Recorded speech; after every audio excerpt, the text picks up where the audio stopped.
GDS form डाल दिया लेकिन सक्सेसफुली नहीं हुआ, प्रिंट नहीं निकाल पाए, पेमेंट कट गया है लेकिन हम पेमेंट का स्टेटस चेक नहीं कर पा रहे हैं, बार बार पेमेंट कर दिया है लेकिन कोई भी फॉर्म किसी भी तरीके से हमारा सबमिट नहीं हो रहा है, फॉर्म की अंतिम तिथि भी बड़ी नज़दीक आ रही है। सर हम क्या करें? क्या इस बार हमारा फॉर्म पूरी तरीके से रिजेक्ट हो चुका है? क्या हम फॉर्म नहीं भर पाएंगे? ये क्या हुआ? हम फीस दे रहे हैं उसके बावजूद भी ऐसा प्रॉब्लम्स क्यों आया? पहला सवाल। दूसरा, अब तक कितना फॉर्म गिरा है ऑल इंडिया तेवी सर्किल से?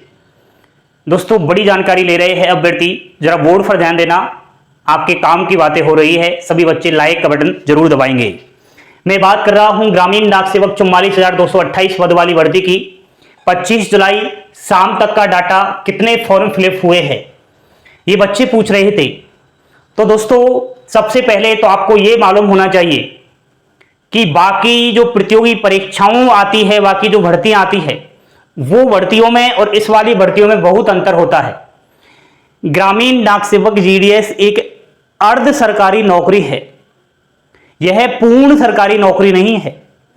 आपको मालूम होना चाहिए इसकी सैलरी बहुत कम है, केवल आपको महंगाई भत्ता मिलता है, ना एचआरए मिलता है, ना मेडिकल मिलता है, ना ही बाकी अलाउंस मिलते हैं जो गवर्नमेंट से एम्प्लॉइयों को मिलते हैं। वो इसीलिए नहीं मिलता क्योंकि अर्ध सरकारी नौकरी है। अर्ध सरकारी नौकरी के कारण यह भर्ती बहुत छोटी मानी जाती है, तभी तो इसमें एग्जाम्स नहीं होता है, वरना बिना एग्जाम्स के डायरेक्ट सरकारी नौकरी कौन देगा आप लोगों को? आप भी समझिए ना मैं क्या कहना चाह रहा हूं। दोस्तों इस भर्ती में हम आरटीआई नहीं लगा सकते। आरटीआई हम जब लगाते हैं तो उस समय पूछते हैं, कभी एसएससी में पूछा होगा, जीडी की वैकेंसी आती है कि जीडी में कितने फॉर्म भरे गए हैं, एमटीएस में कितने भरे गए हैं, रेलवे में भी पूछे जाते हैं, वहां से रिप्लाई आ जाता है। लेकिन यहां आरटीआई लगा के पूछना लगता ही नहीं है, कहां से जवाब आएगा? तो इसलिए दोस्तों आप लोग जो सवाल कर रहे थे कि कितने फॉर्म भरे गए हैं, कोई भी नहीं बता सकता, कोई भी नहीं बता सकता। समझ रहे हो ना मेरी बात? ये ओनली डिपार्टमेंट ऑफ पोस्ट के पास ही डाटा होता है, फिर कैसे पता चलेगा? दोस्तों आपको मैं बता दूं कि अन्य स्रोत से हमें यह जानकारी लग जाएगी कि कितने फॉर्म इस बार भरे गए हैं। यूनियन के जो अध्यक्ष महासचिव जी होते हैं उनसे डायरेक्ट संपर्क होता है डिपार्टमेंट ऑफ पोस्ट के अधिकारियों का, तो वो उनसे बात करके अनुमानित बता देते हैं कि इतने फॉर्म गिरा है इस बार। समझ रहे हो मेरी बात? दूसरा, हम एक और माध्यम से ये पूछ सकते हैं कि कितने फॉर्म इस बार फिलअप हुआ। ट्विटर पर हमें जाना है और इंडिया पोस्ट ऑफिस को टैग करके वहां पूछना है कि सर हमें बताइएगा जो जीडीएस शेड्यूल जुलाई 2024 भर्ती है इसमें कितने फॉर्म फिलअप हुए हैं। दो तरीके से हमें यह जानकारी मिल सकती है, समझिए मेरी बात। लेकिन अभी नहीं करना ये काम, हमें ये फॉर्म की लास्ट डेट के कुछ समय बाद करना है। जैसे 5 अगस्त को तो फॉर्म समाप्त हो जाएंगे, फिर हमें 10 अगस्त तक ये मालूम चल जाएगा कि कितने फॉर्म इस बार गिरे हैं। आपके सवाल का जवाब मिला। दोस्तों अनुमान के तौर पर बताऊं, पिछली भर्तियों में कम से कम 70 लाख से अधिक फॉर्म फिलअप हुए। इस बार भी 70 लाख से अधिक फॉर्म फिलअप होगा ऑल इंडिया तेवी सर्किल से, आप लोग देख लेना। सर वैकेंसी तो 44,228 ही है, फॉर्म 70 लाख है, नौकरी तो मात्र 44,228 को ही मिलेगी, फिर कैसे? दोस्तों भारत देश के अंदर 10वीं पास अभ्यर्थियों की ढेरों सारी संख्या है, तो 10वीं में इसमें आपको थोड़ा दिमाग लगाना चाहिए। ये सवाल क्यों कर रहे हो आप लोग? एग्जाम्स थोड़ी हो रही है इसमें कि कितने फॉर्म गिरे हैं। एग्जाम्स होती तो फिर भी मानते सर पता नहीं पेपर में कितना कट ऑफ जाएगा, ऐसा सवाल क्यों?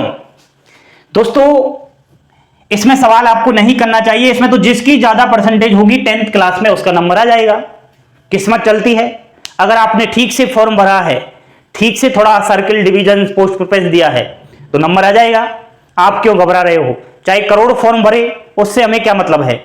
आपकी परसेंटेज ठीक है तो फिर कहां दिक्कत है? जैसे आपकी परसेंट है 95, अब आपके मुकाबले वहां जिस डिवीजन से आप फॉर्म भर रहे हो, जिस वीओ से फॉर्म भर रहे हो, वहां कोई पहुंचता ही नहीं है। तो चाहे 1 करोड़ फॉर्म आए, चाहे 2 करोड़ फॉर्म आए, हमें उससे क्या मतलब है, क्योंकि इसका कट ऑफ कोई ऑल इंडिया थोड़ी बनता है। Circle wise, division wise, VO wise, SO wise अलग अलग निकलता है। ठीक है, तो आप इस तरीके से ये बात समझिए। दूसरा, एक बड़ी प्रॉब्लम्स आ रही है बच्चों के सामने कि फॉर्म भरते टाइम फीस की प्रॉब्लम्स आ रही है। ईडब्ल्यूएस, अनरिजर्व और ओबीसी कैटेगरी के जो बच्चे हैं उनकी फीस 100 रुपए है, और ये 100 रुपए फीस देनी ही देनी है, बिना फीस के फॉर्म ही नहीं भरा जाएगा। अब ये बच्चे क्या कर रहे हैं, जैसे ही पेमेंट कर रहे हैं, इनका पेमेंट तो कट गया है, बैंक अकाउंट से पैसे कट गए हैं 100 रुपए। कहीं कहीं बच्चे तो बाहर ई मित्र वाले, साइबर कैफे वाले से फॉर्म भरवा रहे हैं। अब वो क्या करते हैं, साइबर कैफे वाले अपने अकाउंट से पैसे डालते हैं, तो उनका तो पैसा कट गया। अब बच्चों से वो क्या कर रहे हैं, एक तो 100 रुपए वो फीस ले रहे हैं जो कटा था उसका पैसा, ऊपर से 100 रुपए फॉर्म फी ले रहे हैं, 200 रुपए लग गया। 200 रुपए खर्च करने के बाद भी फॉर्म सबमिट नहीं हुआ, प्रिंट नहीं निकल रहा। अब क्या करें, बच्चे परेशान हो गए हैं। पेमेंट कट जाने के बाद ना तो स्टेटस चेक कर पा रहे हैं, बार बार पेमेंट कर रहे हैं।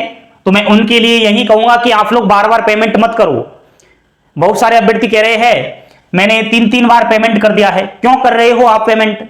और कर दिया है तो कोई बात नहीं, आपका जो कटा हुआ बैलेंस है कुछ ही दिनों में वापस आ जाएगा। बैंक में जहां से, जिस जगह से आपका पैसा कटा गया वो वापस आ जाएगा रिटर्न। केवल 100 रुपए रखा जाता है वहां पे। ठीक है, चाहे आपने 500 रुपए ही पेमेंट क्यों ना कटा दिया हो, कटता ही नहीं है। पहली बात तो कट गया है तो कोई बात नहीं। आप ध्यान दीजिए, 3 दिन के बाद ऑटोमेटिक अपडेट होकर के और ये पेमेंट आपका सक्सेसफुली होकर के फॉर्म भर जाएगा, और आप जो है स्टेटस चेक कर लेना फीस का। ठीक है, बाकी अगर 3 दिन बाद भी ये काम नहीं हो रहा है, ना तो आप स्टेटस चेक कर पा रहे हो, ना ही आपका कटा हुआ जो है मनी वापस आ रहा है, तो एक काम करो, तो आपको जल्दी से ऑफिशियली वेबसाइट पर जाना है और जो मैं कहूं वो काम कीजिएगा। ठीक है, चलते हैं ऑफिशियली वेबसाइट पर। आपके लिए बहुत ही इंपॉर्टेंट जानकारी है, शेयर कर देना और लाइक कर देना। ठीक है दोस्तों, थैंक यू, धन्यवाद, जय हिंद, जय भारत। जो कॉन्टैक्ट, यस, जो यहाँ पर हेल्पलाइन आपको दिखाई दे रहा है, यहाँ पर आपको कॉन्टैक्ट करना है। जैसे ही यहाँ पर आप क्लिक करोगे, ठीक है, क्लिक करना है, और जिस भी सर्कल से आप हो, अभी आपको पता होगा किस सर्कल से आपने फॉर्म अप्लाई किया है, तो वहाँ आप यहाँ सर्कल चॉइस कर लीजिए। जैसे हम सर्कल चॉइस करते हैं यहाँ पर बिहार का, तो बिहार पर क्लिक करोगे तो यहाँ पर हेल्पलाइन नंबर आपको दिख जाएगा। ठीक है, ये आपके डिवीजन वाइज हेल्पलाइन नंबर है।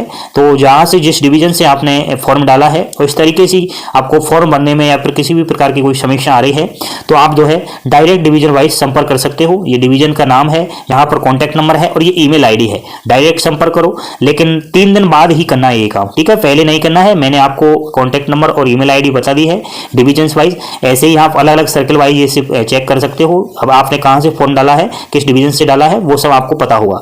ठीक है, तो इस तरीके से आपको करना है। बाकी घबराने वाली बात नहीं है, 3 दिन बाद ऑटोमेटिक वो अपडेट हो जाता है। ठीक है।